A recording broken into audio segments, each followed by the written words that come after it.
teman-teman semua, perkenalkan terlebih dahulu, nama saya Dwi Ramadan. Saya mahasiswa dari Fakultas Keguruan dan Ilmu Pendidikan Universitas Muhammadiyah Profesor Dr. Hamka.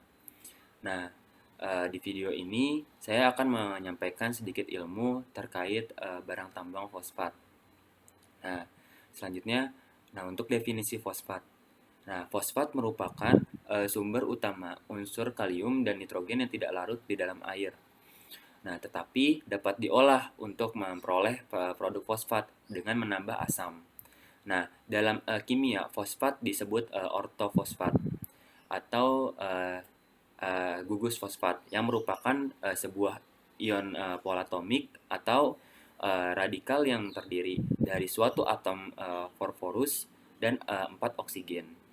Nah, jadi fosfat itu terdiri dari fosfor dan juga oksigen. Selanjutnya yaitu adalah siklus fosfat. Nah, di siklus fosfat ini teman-teman bisa melihat ya untuk gambarnya. Nah, fosfat di alam ini didapat dari batuan, bahan organik, tanah, tanaman, dan kandungan PO4 di dalam tanah. Nah, kemudian inputnya adalah hasil pelapukan dari batuan. Nah, untuk outputnya itu adalah dari fiksasi mineral dan pelindian. Nah, di alam fosfat terdapat dalam dua bentuk, yaitu senyawa fosfat organik, yaitu pada tumbuhan dan hewan, dan senyawa fosfat anorganik pada air dan tanah.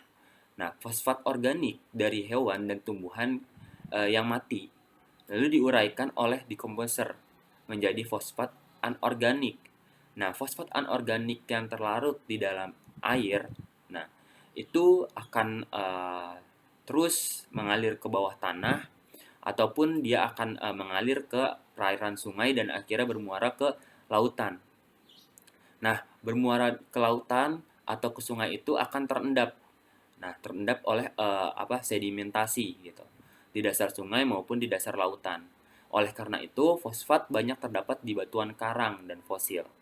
Nah, fosfat dari batuan dan fosil itu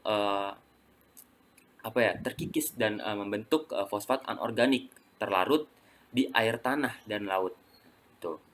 Nah, fosfat anorganik ini kemudian akan diserap oleh akar tumbuhan lagi sebagai Sebagai media untuk kesuburan tanaman itu sendiri gitu.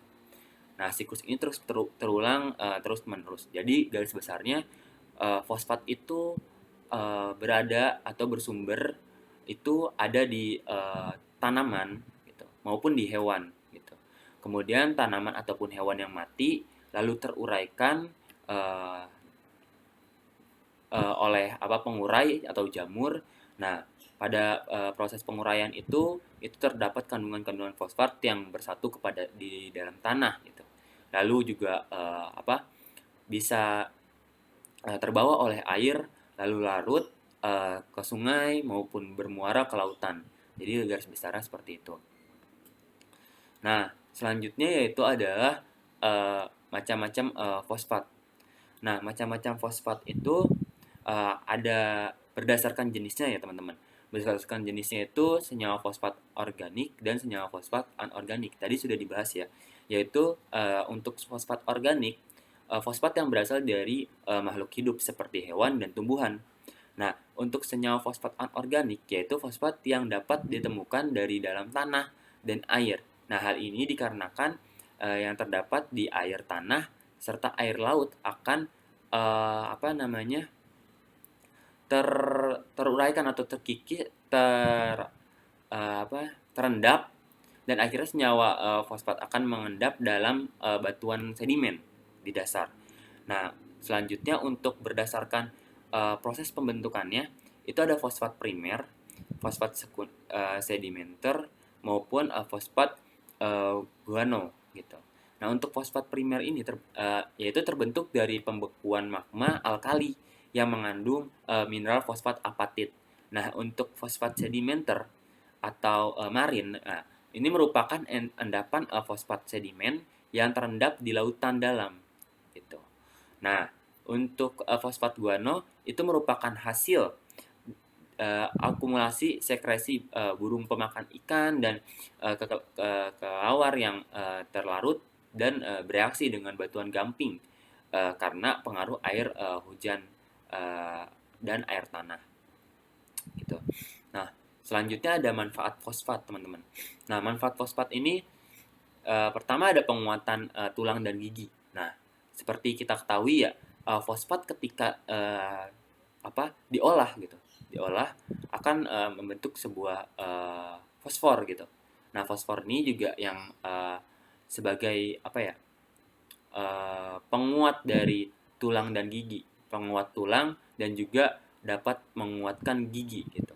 Nah, itu biasanya terdapat di uh, susu formula ya. Kalau misalnya di minuman tuh di susu formula itu dia ada kandungan fosfatnya yang dapat memperkuat tulang dan juga mendorong pertumbuhan gigi. Nah, selanjutnya sebagai obat osteoporosis dan rakitis. Nah, kita ketahui ya kedua penyakit ini adalah sebuah penyakit pengeroposan tulang ya, teman-teman. Nah, dengan fosfat ini yang telah diolah gitu. Nah, itu dapat menguatkan tulang keropos itu, teman-teman. Gitu. Nah, untuk itu maka perlu sering mengonsumsi makanan dan suplemen yang mengandung kalsium dan fosfat agar pembentukan tulang lebih cepat dan optimal gitu. Nah, selanjutnya yaitu untuk penyuburan tanaman. Nah, untuk penyuburan tanaman ini itu tergantung di unsur haranya, teman-teman. Jadi unsur hara adalah suatu zat yang paling vital dalam kesuburan uh, tanaman. Nah, untuk menunjang pertumbuhan tanaman, bahan kimia yang digunakan adalah salah satunya adalah fosfat yang telah diolah menjadi fosfor. Nah, zat tersebut digunakan untuk membentuk proses metabolisme tanaman. Nah, sulit untuk mendapatkan fosfor secara langsung memang. Uh, Fosfor ini banyak terkandung di dalam air dan tanah. Untuk itu tanaman harus mengolah senyawa fosfat yang dari fosfat menjadi fosfor gitu. Nah, selanjutnya menghasilkan energi. Nah, menghasilkan energi ini baik untuk tumbuhan maupun hewan ya, teman-teman, maupun manusia juga. Nah, energi ini adalah satu sumber tenaga. Nah, salah satu fungsi tambahan fosfat adalah menghasilkan energi ini gitu. Sebenarnya bukan fosfat yang bekerja penuh, namun fosfor, yaitu fosfat yang telah diolah seperti itu menjadi fosfor, uh, merupakan reaktannya gitu, gitu teman-teman. Nah, selanjutnya persebaran fosfat di Indonesia. Nah, untuk persebaran fosfat di Indonesia ini, endapan fosfat di Indonesia bisa dilihat ya, teman-teman. Untuk di petanya itu ditemukan tersebar di beberapa lokasi. Lokasi endapan sebagian besar terdapat di Pulau Jawa dan Madura, dan sisanya terdapat di Kalimantan, Sulawesi, dan Papua gitu. Nah, jenis endapan di Indonesia itu umumnya adalah endapan fosfat guano. Seperti itu, teman-teman. Nah, seperti ada di Sumatera, itu ada di Provinsi Aceh misalnya, dan juga di Jawa, ada Jawa Barat, Jawa Tengah, maupun Jawa Timur gitu, teman-teman, dan tersebar juga di Kalimantan maupun di Sulawesi. Nah, selanjutnya untuk metode penambangan fosfat ya. Nah, metode penambangan fosfat ini ada dua ya, teman-teman. Bisa dilakukan dua-duanya. Yang pertama itu adalah metode penambangan terbuka atau open pit mining.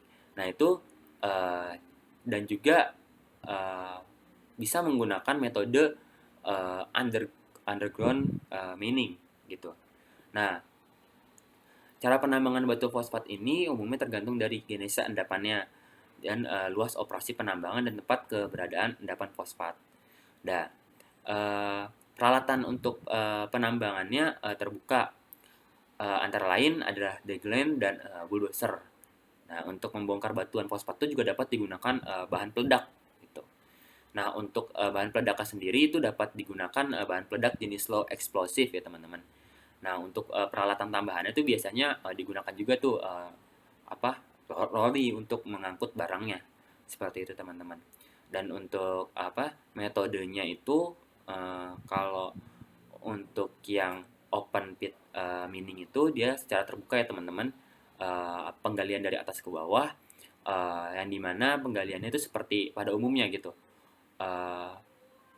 Penggali atau penambang itu bersentuhan langsung terhadap udara di permukaan. Sedangkan kalau yang underground mining itu dia membuat sebuah lorong-lorong gitu teman-teman. Jadi tidak langsung bersentuhan penambang itu oleh udara yang ada di permukaan gitu. Jadi dia di dalam.